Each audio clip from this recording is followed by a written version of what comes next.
La infertilidad corresponde a una condición que ha estado presente desde tiempos inmemorables y que también sigue presente, muy presente en la actualidad, al día de hoy. Y la verdad es que es una condición que afecta mucho a los pacientes, mucho a las parejas que quieren concebir un hijo, un niño. Entonces, de esta forma, toma real relevancia nosotros como futuros médicos estudiar, hablar, entender a cabalidad la infertilidad y también asociarla con la misma medicina evolutiva que es el enfoque y también el mismo curso que estamos teniendo ahora. Así que me presento, mi nombre es Nicolás Hurtado y junto con Javier Norambuena, Javier Lagos, Ángel Zurita y Rosario Millán vamos a exponer respecto a este tema. Bueno, acá podemos ver la hoja de ruta que seguirá esta exposición, así que nos adentramos inmediatamente en los mecanismos de la infertilidad. Bueno, entonces partamos con ciertas definiciones. Primero hay que diferenciar infertilidad de subfertilidad. La infertilidad la vamos a definir como la incapacidad de una pareja para concebir después de un año de relaciones sexuales frecuentes, sin protección ni uso de anticonceptivos. Y después tenemos la subfertilidad que la vamos a definir como una disminución de la capacidad de concebir. Bueno, entonces ahora hablando más del aspecto femenino, ¿verdad? De la infertilidad y la subfertilidad, vamos a tener este desglose y vemos a mano derecha estos tres factores que son los primordiales para entonces esta infertilidad femenina. Tenemos defectos ovulatorios, los trastornos pélvicos y factores masculinos. Y también hablando ya de la pareja, podemos tornar a un segundo plano entonces el factor masculino en sí, dado que es el que tiene menor prevalencia dentro de la infertilidad. También o sea, toma importancia recalcar que el 20% de las parejas que tienen infertilidad tienen causas idiopáticas que se desconocen. Entonces, hablando ahora de causas genéticas, tenemos que la infertilidad se puede asociar a ciertas alteraciones de genes específicos, por ejemplo, el de CAL1 que determina el síndrome de Kallmann, tenemos alteraciones para el receptor de GNRH, del FSH, también alteraciones en el gen FMR1, que también va a determinar entonces este síndrome del X frágil. Entonces entendemos que hay muchas causas que pueden llevar a la infertilidad y hablando más específico de un mecanismo en particular es de la galactosemia, que es un error congénito, ¿verdad? De la galactosa y finalmente entonces va a haber una mutación homocigota en el gen que codifica esta enzima, la enzima de la galactosa 1 fosfato uridinotransferasa, la GALT. Y esto entonces va a poder llevar a fallos ováricos primarios. Ahora, yendo más en detalle de esta galactosemia, podemos hablar también que un mecanismo por el cual actúa es el déficit de la galactosilación de una glicoproteína que es responsable de una isoforma de FSH. ¿Y qué es lo que va a hacer esto?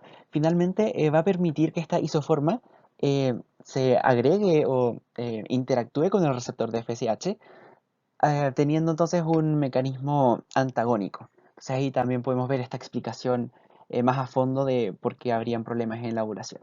Bueno, en la diapositiva anterior veíamos un esquema respecto de la patogenia de las diversas manifestaciones de ovario poliquístico.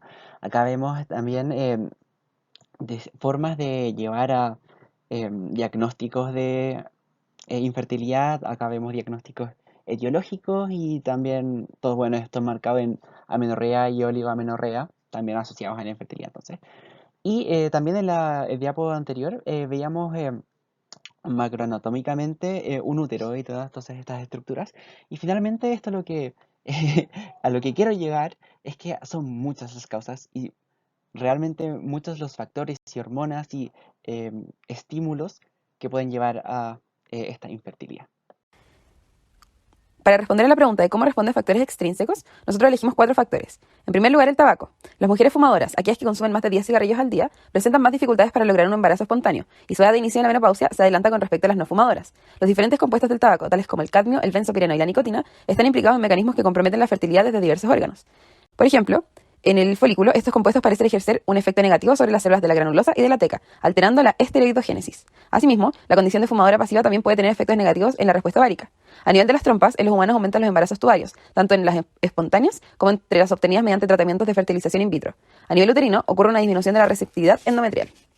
Por otro lado, el alcohol. Es conocido que el alcohol es una sustancia prenatal tóxica que afecta el crecimiento postnatal y el desarrollo neurológico. Además, causa retraso mental o el síndrome de alcoholismo fetal, que es la condición más conocida. Se ha comprobado que el aumento de los estrógenos inducidos por el alcohol, los cuales reducen el FSH y de esta forma la folicogénesis, está suprimida y por tanto la ovulación detenida.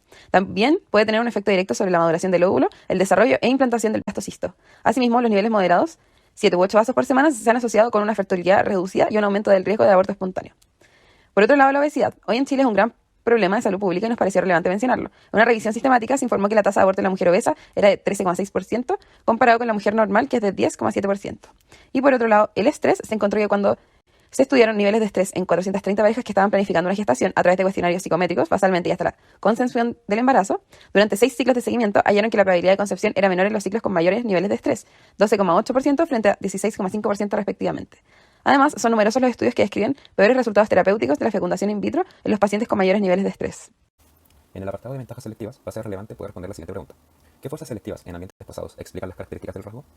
En este sentido, una posible fuerza selectiva va a corresponder a la reducción de la mortalidad, ya que esta va a estar favoreciendo la selección cultural de rasgos de baja fertilidad.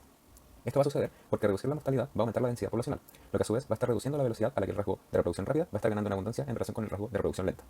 De todos modos, va a ser difícil poder explicar este rasgo mediante la selección natural individual, ya que el individuo debe presentar un rasgo que le da una mayor ventaja en su supervivencia y a la vez debe dejar una reproducción que pueda dejar más descendientes que los otros individuos que no presentan esta ventaja. De este modo, se va a encontrar una discordancia entre lo que corresponde a la definición de selección natural y lo que corresponde al rasgo de la infertilidad, ya que este no va a permitir la transmisión de sus características a la descendencia. En este sentido, va a ser relevante poder introducir el concepto de fitness o adecuación biológica, ya que este va a corresponder a la medida de la capacidad que tiene un individuo de traspasar su información genética a sus descendientes. Esta se va a poder calcular como la probabilidad de llegar a la edad reproductiva por el número de descendientes. Y al corresponder el número de descendientes a 0, el fitness biológico va a corresponder a 0 también. Para poder entender el por qué nuestro individuo llegó a ser infértil a lo largo de su vida, tenemos que considerar trastornos que pueden afectar la gametogénesis, la integridad de sus órganos reproductores o posibles hábitos que este individuo practique a lo largo de su vida.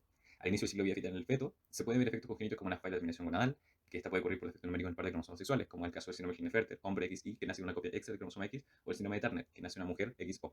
En ambos casos, el desarrollo de las gónadas se ve deteriorado, generando infertilidad.